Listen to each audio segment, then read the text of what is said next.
வணக்க மக்களே, சர்க்கரை விளைக்கிழங்குடைய மருத்துவன்மைகளை பற்றி நாம் இந்த பதிவில் பார்க்க போகிறோம். சர்க்கரை விளைக்கிழங்கு பேருக்கு ஏற்ற மாதிரி இனிப்பாக இருக்கும். கிராமப்புறங்களில் இதை ஒரு காய்கறியாக கருதி மசாலா சேர்த்து சமைக்காமல் வெறுமனே அவிச்சு அப்படியே சாப்பிடுவாங்க. அது அந்தளவுக்கு டேஸ்ட்டாக இருக்கும். ஆனால் இன்றைய காலகட்டத்தில் பெரும்பாலான மக்களுக்கு சர்க்கரை விளைக்கிழங்குடைய மகத்துவம் குறித்து தெரிந்ததே கிடையாது. ஊட்டச்சத்து மிகுந்த இந்த சர்க்கரை விளைக்கிழங்கை நாம் நம்மளுடைய உணவு பட்டியலில் சேர்த்துக்கொள்வதன் மூலமாக என்னென்ன விதமான ஊட்டச்சத்துக்களை பெற்று என்னென்ன விதமான நோய்களை எல்லாம் நம்ம குணப்படுத்திக்கலாம், என்னென்ன விதமான நோய்களை நம்ம வராமல் தடுத்துக்கலாம் அப்படின்றத பற்றி சர்க்கரை விளைக்கிழங்குடைய மருத்துவ நன்மைகளை பற்றி பார்க்க போகிறோம். அதை பார்க்கறதுக்கு முன்னாடி இந்த வீடியோக்கு ஒரு லைக் கொடுத்துருங்க. இந்த தகவலை உங்களுக்கு தெரிஞ்சவங்களுக்கும் ஷேர் பண்ணி விட்டுருங்க. இது அவங்களுக்கும் பயனுள்ளதாக இருக்கக்கூடிய ஒரு ஆரோக்கியமான பதிவு தான். இது போன்ற அப்டேட்ஸ்களுக்கு நீங்கள் இன்னும் நம்மளுடைய ஹெல்த் நியூஸ் தமிழ் சேனலை சப்ஸ்கிரைப் பண்ணாமல் வச்சிருக்கீங்கன்னா சப்ஸ்கிரைப் பண்ணிக்கோங்க. பக்கத்தில் இருக்கக்கூடிய பெல் பட்டனை கிளிக் பண்ணி ஆல் அப்படின்ற ஆப்ஷனையும் மறக்காமல் செட் பண்ணி வச்சுக்கோங்க. அப்போ தான் நான் போடக்கூடிய எல்லா அப்டேட்ஸும் உங்களுக்கு நோட்டிஃபிகேஷன் அடிக்கடி சேரும். சரிவாங்க மக்களே, இப்போ வீடியோக்குள்ளே போயிடலாம். இதய நலன் மேம்படும் நீங்கள் சர்க்கரை விளைக்கிழங்கு எடுத்துக்கும் போது. நம்மளுடைய இதயத்தினுடைய ஆரோக்கியத்தை மேம்படுத்துவதற்கு சர்க்கரை விளைக்கிழங்கை நம்ம சாப்பிடலாம். வெறுமனே அவிச்சு தோல் உரிச்சு அந்த சர்க்கரை விளைக்கிழங்கின் மீது எலுமிச்சை சாறு உப்பு சேர்த்து நம்ம சாப்பிட்டோம் அப்படின்னா அது அவ்வளவு டேஸ்ட்டாக அருமையாக இருக்கும்.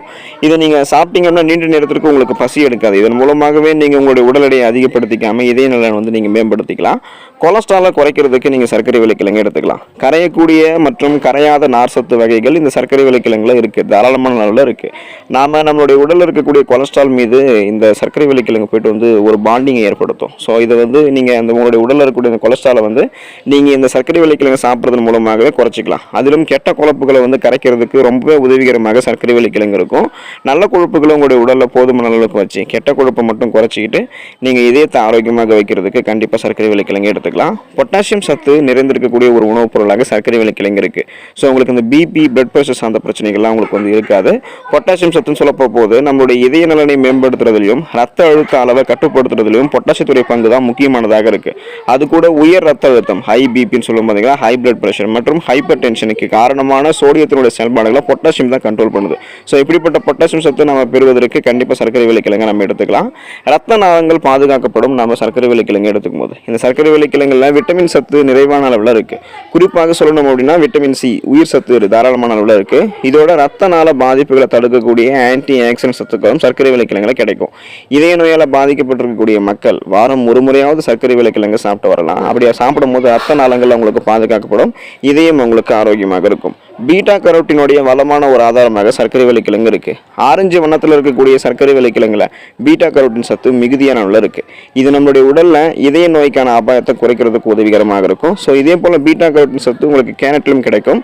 ஸோ இருந்தாலும் நீங்கள் இந்த ஆரஞ்சு வண்ணத்தில் இருக்கக்கூடிய சர்க்கரை விளைக்கிழங்கு எடுத்துக்கிட்டிங்கன்னா பீட்டா கரோட்டின் சத்து உங்களுக்கு கிடைக்கிறதால இந்த இதய நோய்க்கான அபாயத்தை உங்களுக்கு குறைச்சிக்கலாம். ஸோ குறிப்பாக திருப்பி சொல்லணும் அப்படின்னா இதயத்தை நீங்கள் ஆரோக்கியமாக வச்சுக்கணும்னா சர்க்கரை விளைக்கிழங்கு எடுத்துக்கலாம். அதே போல் அலர்ச்சிக்கு எதிரான பண்புகள் சர்க்கரை விளைக்கிழங்குல இருக்குது.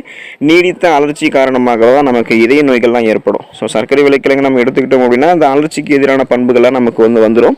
இதனால் நம்முடைய உடலில் அலர்ச்சி குறையும். இந்த இதய நோய்கள், நீடித்த நோய்களாக இருக்கக்கூடிய சர்க்கரை நோய்கள் போன்ற பிரச்சனைகள்லாம் நம்ம குணப்படுத்திக்கலாம், வராமலும் தடுத்துக்கலாம். குறைவான கிளைசமிக் இண்டெக்ஸ் இந்த சர்க்கரை விளைக்கிழங்கு கொண்டு இருக்கு. இப்போது உருளைக்கிழங்கை நீங்கள் சர்க்கரை விளைக்கிழங்கோட கம்பேர் பண்ணும்போது ஒப்பிடும்போது சர்க்கரை விளைக்கிழங்கோடைய கிளைசமிக் இண்டெக்ஸோடைய அளவு குறைவு. ஆகையால் நம்ம இப்போ நமக்கு சுகர் இருக்குது அப்படின்னா நம்ம அந்த சர்க்கரை விளைக்கிழங்கு எடுத்துக்கலாம். நம்மளுடைய ரத்த சர்க்கரையினுடைய அளவை கண்ட்ரோல் பண்ணுறதுக்கும் இதய ஆரோக்கியத்தை மேம்படுத்துறதுக்கும் சர்க்கரை விளைக்கிழங்கு உதவிகரமாக இருக்கும். இப்போ சுகர் பேஷண்ட்ஸ்லாம் சர்க்கரை விளைக்கிழங்கு எடுத்துக்கும் போது ரத்த சர்க்கரையினுடைய அளவால் அவங்களுடைய இதய நலன் மோசமடையக்கூடிய ஒரு பிரச்சனை இருக்கும் பார்த்தீங்களா, அது சரியாக போயிடும். சரியாகனா அவங்களுக்கு இப்போ சுகர் அதிகமானாலும் அவங்களுக்கு ஹார்ட் ப்ராப்ளம் வரும். ஸோ அப்போ சுகர் கம்மி பண்ணிக்கிட்டோம், அதே போல் அந்த சுகரை கொஞ்சம் கொஞ்சமாக நம்மளுடைய உடல் நீக்கிட்டோம் அப்படின்னா நம்மளுடைய இதயத்தை நம்ம ஆரோக்கியமாக வச்சுக்கலாம். ஸோ ஒட்டுமொத்தமாக நீங்கள் உங்களை ஆரோக்கியமாக வைத்துக் கொள்வதற்கு சர்க்கரை விளைக்கிழங்கு தொடர்ந்து எடுத்துக்கோங்க. சர்க்கரை விளைக்கிழங்கு ஒரு ஆரோக்கியமான உணவுப் பொருள்.